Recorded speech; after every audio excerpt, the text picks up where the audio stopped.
For as long as Pokemon has existed internationally, people have unfavourably compared it to real-life animal cruelty.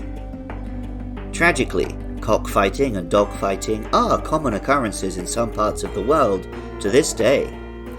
Even my beloved Tottenham Hotspur's name and logo comes from the fighting chickens with spurred talons which used to be battled on White Hart Lane. I can at least take a sense of pride in the fact that we replaced that barbaric practice with the beautiful game of football. For me personally, Pokemon has always felt very separate from real-life animal fighting sports. Pokemon are much more self-aware for the most part, and the franchise often highlights the partnership element and the fact that Pokemon are choosing to pursue these sporting challenges willingly. Characters who force Pokemon to fight against their will are unequivocally bad guys. In this way it feels more like boxing or judo, something honourable. Alternatively, as Pokemon are clearly magical in some way, it could be seen as something like witches battling through their familiars, two individual wills clashing, with mythical beings merely serving as the medium. None of this, however, completely removes the fact that there is something of a sour taste in the mouth when one thinks about the ethics of Pokemon. Would it be cool to be friends with dragons and kung fu bears, to go on quests with them and train them to use their powers to assist me and battle evil? Hell yeah! Would it be good for the Pokemon?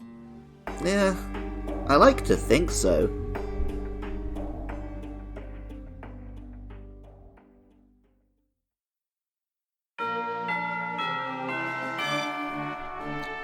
I'm Luke Summerhaze, and I love Torchic.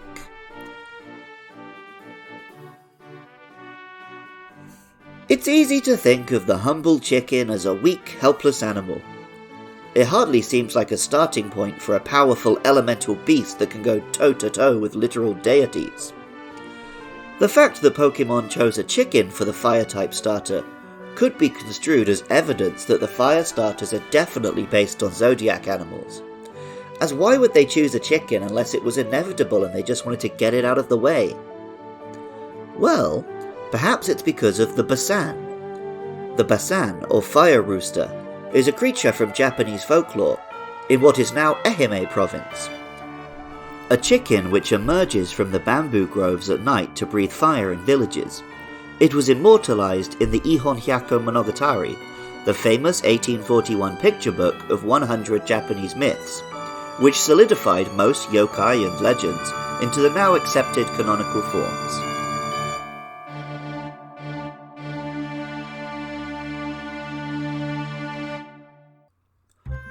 Torchic is an adorable little orange chick. It has a head as big as its body, tiny legs on which to waddle, and no discernible wings among all its fluff. Even its Pokédex entries are incredibly cute. Pokemon Ruby tells us, Torchic sticks with its trainer, following behind with unsteady steps. This Pokemon breathes fire of over 1800 degrees Fahrenheit, including fireballs that leave the foes scorched black. Okay, so the fire breathing part isn't that cute, but the waddling along behind its trainer part is cute. Pokemon Sapphire tells us, Torchic has a place inside its body where it keeps its flame. Give it a hug, it will be glowing with warmth. This Pokemon is covered all over by a fluffy coat of down. See, that one's cute. Torchic was by far the most popular third generation starter. Friend of the show and #1 superfan Andrew Rice chose Torchic, as did composer for the show Jonathan Cromie, who had this to say. Hello everyone, it's Jonathan here, composer for the show, and it's a new generation, new year at the time of recording, and I thought I'd make a new start by dropping the silly accent that I've done for previous recordings and instead talk about things in my real, slightly less silly accent. After all, we are moving into Generation 3. I've got a bit more sincere feeling for Generation 3 than I have the others. It's my favourite generation, my favourite designs, and I'm hoping to sort of talk about that a bit further in further recordings. So I thought I'd take it a bit more seriously. But for now, I want to stick to my first starter in the Generation 3 games. I played Ruby and Sapphire through 4 times, and I think in 2 of those times I chose Torchic, including the very first one, because it's cute, isn't it?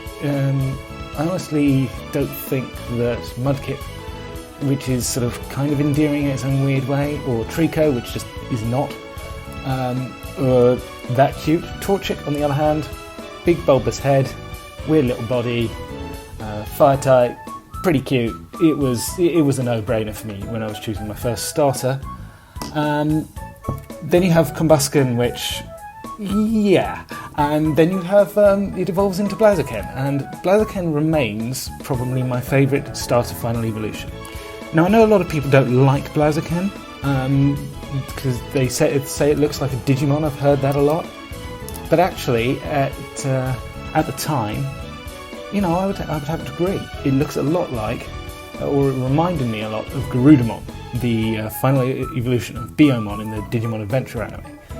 And I liked that. I thought Garudamon looked really cool, sort of giant bird man thing, size of a skyscraper.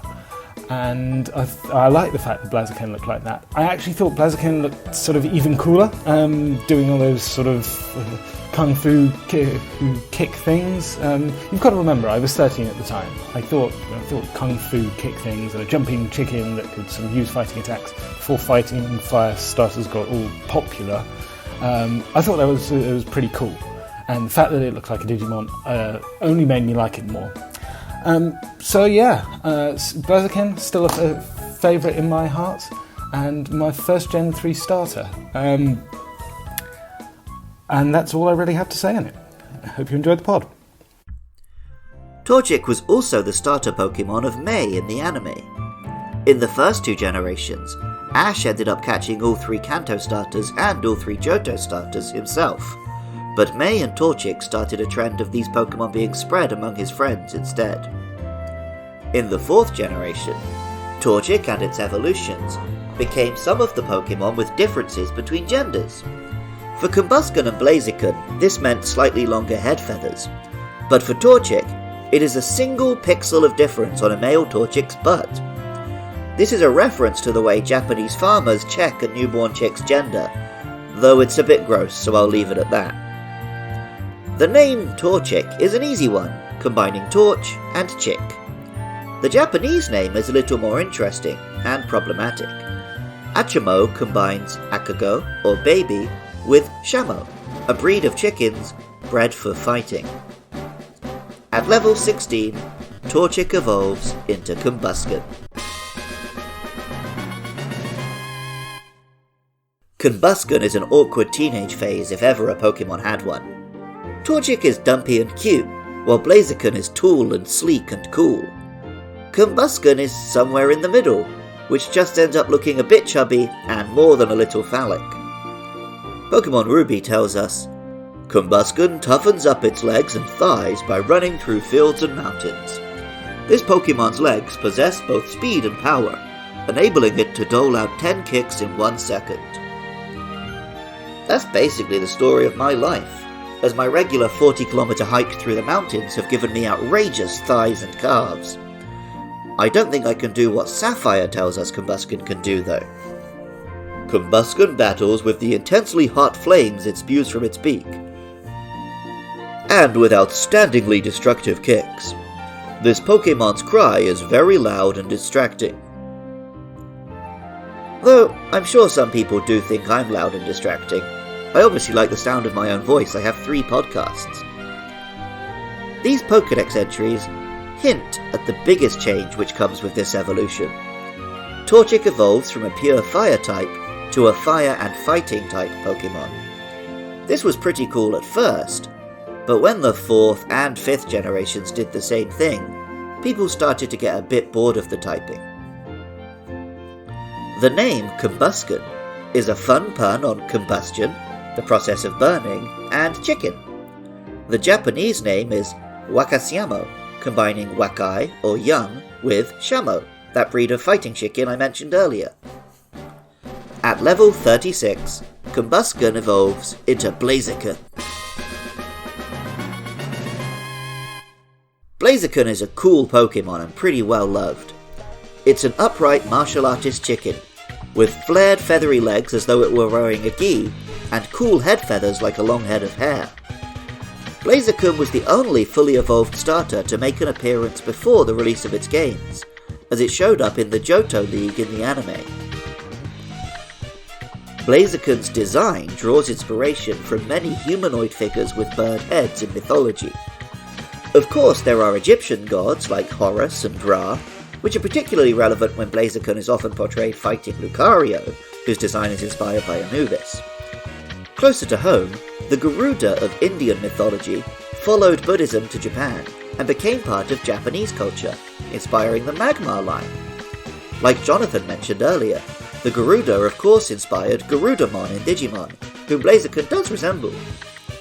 The Garuda may have inspired or developed into the unique Japanese mythological creature, the Tengu, which is characterized by a bright red face with a long nose. Blaziken's mask-like beak is very reminiscent of a Tengu mask, which you'll often see in Japanese festivals, plays, and anime. Pokemon Ruby tells us, "In battle, Blaziken blows out intense flames from its wrists and attacks the foe courageously. The stronger the foes, the more intensely this Pokemon's wrists burn." Pokemon Sapphire tells us, "Blaziken has incredibly strong legs. It can easily clear a 30-story building in one leap. This Pokemon's blazing punches leave its foes scorched and blackened." And Emerald says, "It learns martial arts that use punches and kicks. Every several years, its old feathers burn off, and new supple feathers grow back in their place." Though Blaziken has very impressive special attack, and particularly attack, this was always hindered by a relatively low speed compared to other attacking monsters. This all changed in the 5th generation, when Blaziken gained the hidden ability Speed Boost, which bumped its speed by 1 stage every turn. Combined with the incredible strength it had in sunny weather, Blaziken became the most powerful starter Pokemon ever in singles competitive battling. The name Blaziken, of course, combines blaze and chicken, while the Japanese name Bursiamo combines burn, or perhaps burst, with Shamo, the fighting chicken we've become familiar with at this point. In 2013, a promotional video shown at live Pokemon events in Japan showed Pikachu running past different Pokemon games through the ages, culminating in a trailer for Pokemon X and Y. Right at the end of the video, we saw a shot of a Lucario and a Blaziken squaring off, in graphics like we'd never seen. This turned out to be Pokken Tournament, or Pokemon Tekken in Germany, where Pokken means smallpox. Blaziken is a hard-hitting, fun character in that game, and essentially one of its mascots. For its Ultra, it can become Mega Blaziken. Mega Blaziken also appeared in the main games, of course. It has a cool, dark look, not overdoing it like many Mega Evolutions do, and it boosts speed and attack, but ultimately it proved less useful than a regular Blaziken holding other items, thanks to the overwhelming effectiveness of Speed Boost in the sun. When the 3rd generation originally launched, I was disappointed that so many Pokemon were humanoid in design. Blaziken was part of that at the time, though looking at it now I can appreciate it as a cool monster tied to interesting origins in both the real world and mythology. Music for Luke Loves Pokemon was composed by Jonathan Cromie. Artwork for the show is by Katie Groves. If you've enjoyed this podcast and want to help keep it online, please consider supporting at patreon.com/podcastiopodcastius. While you're there, why not check out the other podcasts me and my pals create? I love it when listeners get in touch. Hit me up on Twitter or Facebook at LukeLovesPKMN. I want to hear why you love these monsters, whether it's a Pokemon we've already covered, or one that's coming up. Next up are Mudkip and Poochyena, so please let me know your thoughts on those. I love Torchic, and remember, I love you too.